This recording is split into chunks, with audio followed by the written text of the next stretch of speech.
গুইসাপ জাতীয় একটা প্রাণীর কথা সহিহ বুখারীতে এসেছে, যেটা আমাদের বাংলাদেশে অনেক এলাকায় সান্ডা বলে থাকে। তো এই গুইসাপ জাতীয় প্রাণী খাওয়া কিন্তু হারাম নয়। আমরা সহিহ বুখারীর বর্ণনায় জেনেছি যে আল্লাহ রাসূল সাল্লাল্লাহু আলাইহি ওয়াসাল্লামের স্ত্রী মাইমুনা রাদিয়াল্লাহু তাআলা আনহার বাসায় আল্লাহ রাসূল সাল্লাল্লাহু আলাইহি ওয়াসাল্লাম সহ অনেক সাহাবারা খেতে বসেছিলেন। সেখানে একটা প্লেটে গুইসাপকে ফ্রাই করে দেওয়া হয়েছিল। তো রাসূল সাল্লাল্লাহু আলাইহি ওয়াসাল্লাম খেয়াল না করে সাধারণ গোশত মনে করে সেখানে তিনি হাত দিচ্ছিলেন। তখন অনেক সাহাবারা, মহিলা সাহাবারা বললেন, ইয়া রাসূলুল্লাহ, এটা তো দব, এটা তো গুইসাপ। এই কথা শুনে আল্লাহ রাসূল সাল্লাল্লাহু আলাইহি ওয়াসাল্লাম সেখান থেকে হাতটা সরিয়ে নিলেন।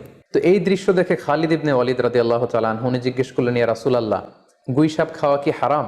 হারামুন আদ-দাব্বু ইয়া রাসূলুল্লাহ, আপনি যে হাত সরিয়ে নিলেন, গুইসাপ খাওয়া কি হারাম? আল্লাহ রাসূল সাল্লাল্লাহু আলাইহি ওয়াসাল্লাম বললেন যে না, গুইসাপ খাওয়া হারাম নয়, তবে আমি এটা খেয়ে অভ্যস্ত নই, আমাদের এলাকাতে এটা পাওয়া যায় না, এজন্য আমি এটা খাচ্ছি না। তাহলে বোঝা গেল এক্ষেত্রে এটা রুচির সাথে সম্পৃক্ত।